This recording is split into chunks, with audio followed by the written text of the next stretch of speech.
Hello, let's start our today's video. This is also the most important lecture of psychology. ये psychology का most important lecture भी होने वाला है health and wellbeing का, क्योंकि इसमें जो टाइप्स ऑफ एक्सरसाइज मैं एक्सप्लेन करूंगी वो पेपर में आएगा ही, क्योंकि ये योगा, मेडिटेशन, एक्सरसाइज इन सब के बारे में पूछना है इस पेपर में, क्योंकि इस सब्जेक्ट का नाम ही है हेल्थ एंड वेलबींग। तो एक्सरसाइज के टाइप्स को रट लेना है।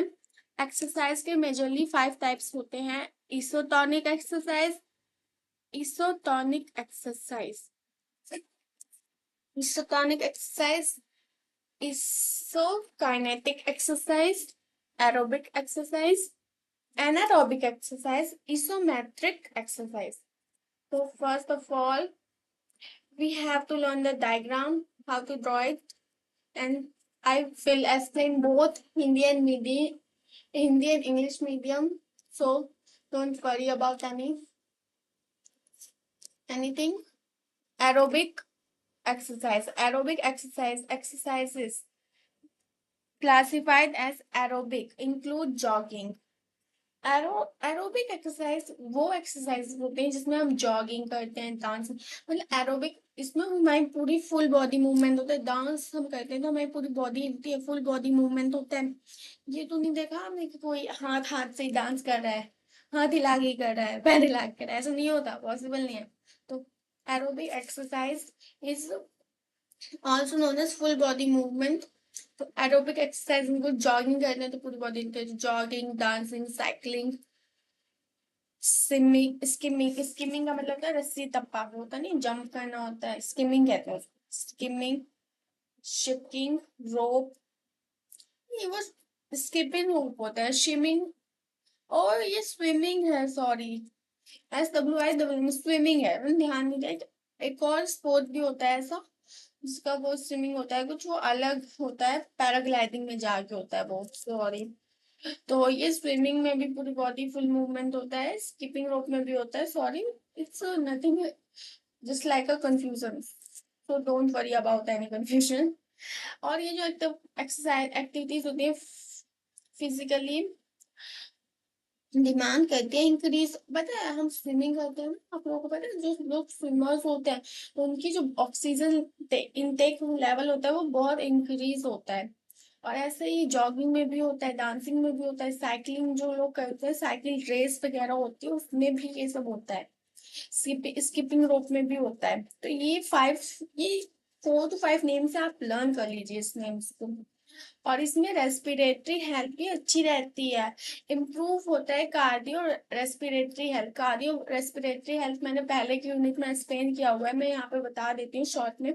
कार्डियोवास्कुलर हेल्थ में जो हमारा दिल होता है, जो हार्ट की जो रेस्पिरेशन हेल्थ होती है वो बहुत अच्छी हो जाती है, क्योंकि ये वर्कआउट का काम करता है हमारी बॉडी को एडवोकेट करने में और हमारी बॉडी को हील करने में, ठीक करने में, और इम्यून सिस्टम को भी बढ़ावा देता है, स्ट्रेथन करता है, और एरोबिक एक्सरसाइज और मॉडरेट करता है। बहुत अच्छी चीज होती है anaerobic exercise. And let's move on to the second topic. Second subtype is isotonic exercise. Isotonic exercises that entail muscle contraction. Isotonic exercise में मसल कॉन्ट्रैक्शन की बात हो रही है, एंड जॉइंट मोशंस की बात हो रही है। अरे घुटने का दर्द होता नहीं लोगों को, वो चीज हो गई। सच एज वेट लिफ्टिंग, जो लोग बहुत ज्यादा वजन उठाते हैं, वेट लिफ्टिंग करते हैं, fall under the category of isotonic exercise. तो इसोटोनिक वाले लोगों की कैटेगरी में आते हैं। और इसको एड करने के लिए increase of muscle strength and stamina.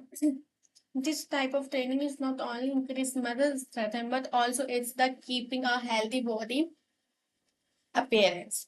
अब आप बात करते हैं इसोमेट्रिक एक्सरसाइज। इसोमेट्रिक एक्सरसाइज क्या होता है? इसोमेट्रिक एक्सरसाइज वो एक्सरसाइज होती है जिसमें हम प्रेस करते हैं मसल्स को अगेंस्ट द सॉलिड सरफेस और एन इमूवेबल ऑब्जेक्ट, इसमें ना मतलब जो मसल्स होती है ना वो अगेंस्ट हो जाती है, तो उन्हें प्रेस करते हैं सॉलिड सरफेस से, जो ताकि वो इमूवेबल ऑब्जेक्ट से हम उनको प्रेस करते हैं।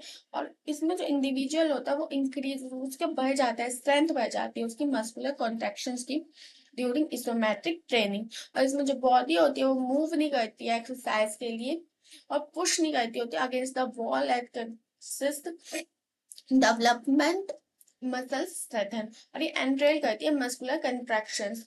Even older folks can benefit of this activity होती है। तो अब हम बात करते हैं इसोकाइनेटिक एक्सरसाइज। इसोकाइनेटिक एक्सरसाइज की बात करें तो ये स्पेशलाइज्ड है, स्पेशलाइज्ड इन द सेंस कि इसोकाइनेटिक एक्सरसाइज एक स्पेशलाइज्ड है, equipment is used to carry out iso kinetic activities. It includes moving the joints and muscle while facing varying levels of resistance. These are many degrees of resistance produced by the workout equipment. मतलब जब हम gym में जाते हैं workout करते हैं तो हमें वजन दिया जाता है उठाने को, that's is called these equipment workout equipment. This exercise is suggested for those who can hurt in any way since it improves muscular endurance and strength. It enables rounded person to rebuild their strength and flexibility in safe manner. Okay, अब हम बात करते हैं anaerobic exercise. Anaerobic exercise है short distance running. अब anaerobic exercise में ना basically हम शॉर्ट डिस्टेंस रनिंग की बात करते हैं, इसमें बहुत भागा दौड़ी की बात नहीं हो रही है, शॉर्ट डिस्टेंस रनिंग की बात है। Anaerobic anaerobic exercise also short distance running soft ball होती है इसमें, जो रिक्वायर करती है short term energy at intense level. It helps develop speed and endurance और बर्स्ट करती है energy however due to its strenuous nature. और अवॉइड करती है सीएचडी का खतरा। सीएचडी मैंने बता रखा है coronary heart disease. So let's move on to the next topic and topic name is physical activity. जो फिजिकल एक्टिविटी मैंने बताया था कि इसमें फिजिकल एक्टिविटी का बहुत ज्यादा रोल है, तो फिजिकल एक्टिविटी का बहुत ज्यादा रोल है, तो अब हम ये टॉपिक कवर करने वाले हैं। तो फिजिकल टॉपिक को कवर करने के लिए हमारे साथ वीडियो में बने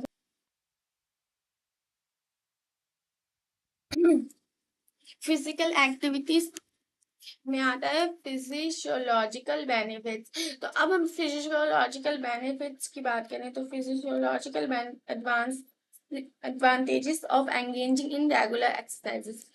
हमारी फिजिकल मूवमेंट बहुत ज्यादा इंपॉर्टेंट होती है और physical activity is also the most important factors that are engage our health in healthier वे।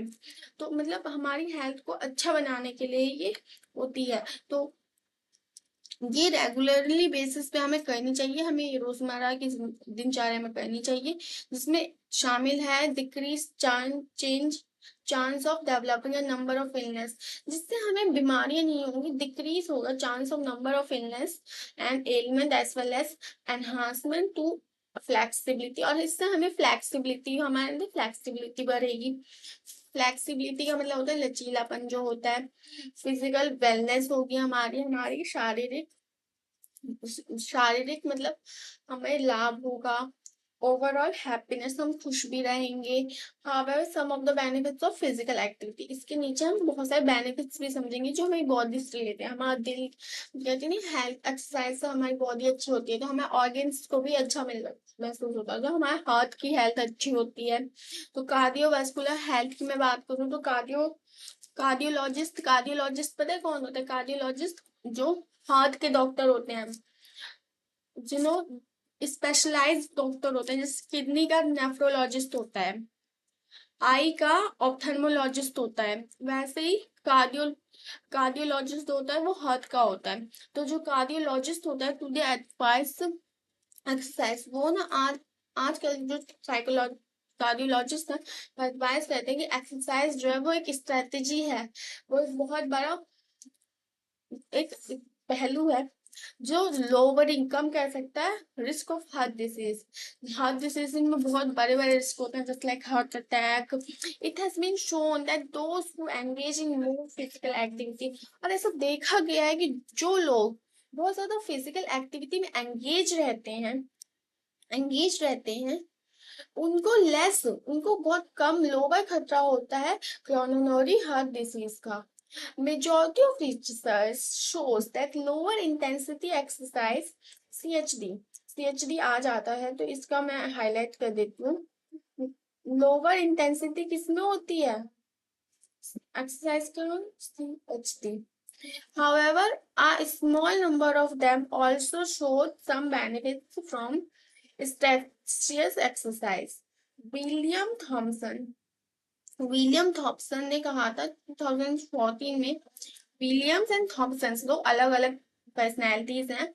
उन्होंने कहा था exercise that is strenuous nevertheless it is not necessary beneficial according to Albert 2000। It is occasionally be riskier or even lead to abrupt death. Nevertheless, people with CHD जो लोग मतलब lower intensity exercise करते हैं with can benefit from mild exercise. It reduces the rate of mortality in those and myocardial infarction. People can stay physically active but working at their jobs. जो लोग हैं वो physically active है but वो काम कर रहे हैं during chores around the house, playing sports outside, gardening, working on farms and other activities. Diabetes जो है, control obesity, improved brain functioning, serious health issues मैं बाद में कवर करूंगी। मैंने आज इसको कार्डियो वस्कुलर हेल्थ को देखा है। Thanks for watching.